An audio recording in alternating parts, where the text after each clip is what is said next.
the people close to him, they have stolen 16 million acres of land. Can you imagine that? 16 million acres of land.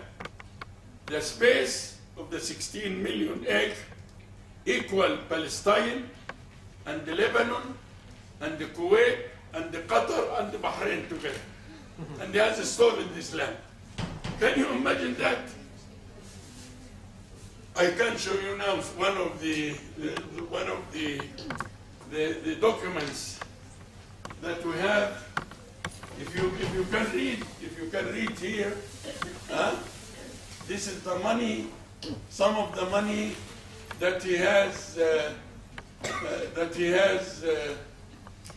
stolen, and you can find in another document here 12 zeros. 12 zeros. And here, what has been discovered so far is about either between 45 billion to 70 billion dollars. Billion, not million. From 45 to 70 billion dollars, the president and his family, his two sons and wife, has stolen them from Egypt. And at the same time, he seeks help and aid from America, $1.3 billion a year. And he has stolen $70 billion during the last 30 years. Double the money he gets from America. And America says we are helping the Egyptian people and giving them aid. No, the aid was for Mubarak to be against his people. And Barack Obama knows that, Bush knows that, and Reagan knows that, because Mubarak came to power while Reagan was ruling over America. Mubarak continued, and Reagan left. And Bush, the father, left. And Clinton left. And Bush, the son, left. And Barack Obama, I say. Five American presidents, and Mubarak was still there. You can see democracy. And they said Egypt is a democracy. And he was always frightening the West. If I go, people like Kamal Hilbawi and Khayrat al-Shatir, the Muslim Brotherhood will come. And then Israel will be in danger. And the foolish American presidents believed that. Even Cameron, our prime minister, unfortunately, who claims democracy, he was in Munich 3 weeks ago in a conference about security with Merkel, and he was in Egypt last week. And he said the following, that Islamists should not come to power. And in Egypt he said, I'll see everyone except the Muslim Brotherhood. I don't like to see the Muslim Brotherhood. And I am telling him everywhere, and in the TV, in many programs, the Muslim Brotherhood would not like to see people like you. Yes, because you claim to be a democratic, while you don't know how even to speak democratically. We have in Britain the Labour, the Conservatives, Liberal Democrats, BNP, and all of them are participating in political life.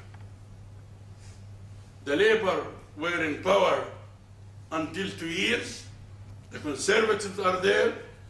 After some many years or less, other people will come and rule. And this is transformation of power in democratic system.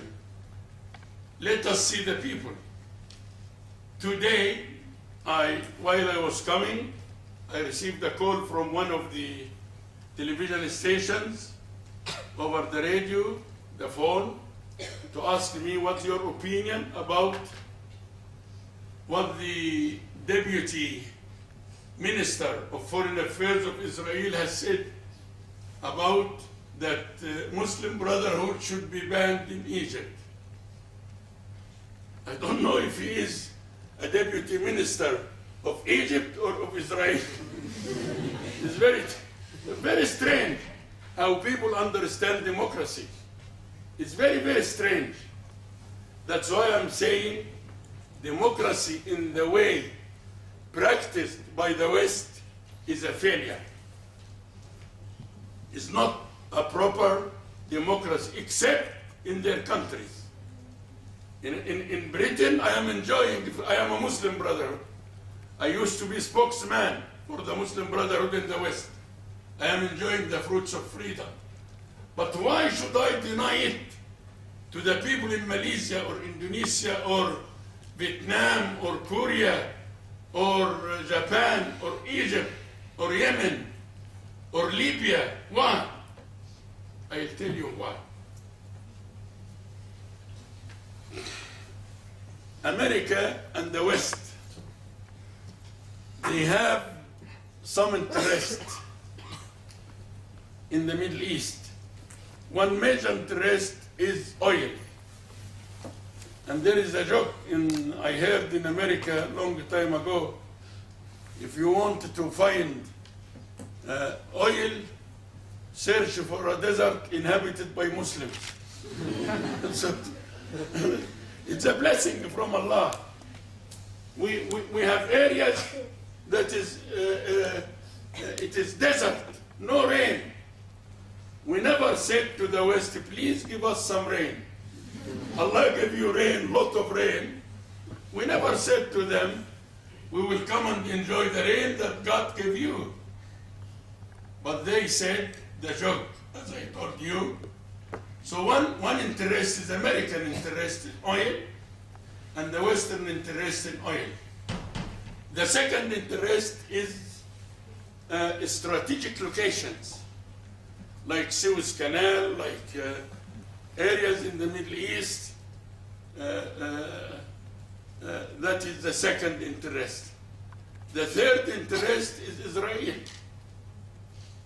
I would like you to read an article written on the 10th of February by James Tropp in Foreign Policy, American site and American newspaper, Foreign Policy, by James Tropp, T-R-A-U-B, like Britain. And he said that he went to Egypt early 2007. And he had the idea that only the Muslim Brotherhood are not happy with Israel. He went with this idea. But he said, when I talk to different people who know nothing about the Muslim Brotherhood, are not even interested in Islam, I talked to many people, and I found that the Egyptians are not only in favor of Hamas, but they don't like to see Israel, because the actions of Israel against Palestinians are not acceptable. Why you don't live in peace with other people? Why should a Polish Jew or American Jew or English Jew or Irish Jew should go and live in Tel Aviv or in any place and drive away an immigrant Palestinian who must seek life in another place? Why? Why should it happen? And this is one of the mistakes and the great mistakes of the West, because it is against democracy at first and against moral values and against, it is unjust behavior. It's not, I have friends, rabbis, many rabbis who are my friends. Many rabbis. You can go to helbawi.com, HELBAWY.com, and see some of my rabbi friends. They believe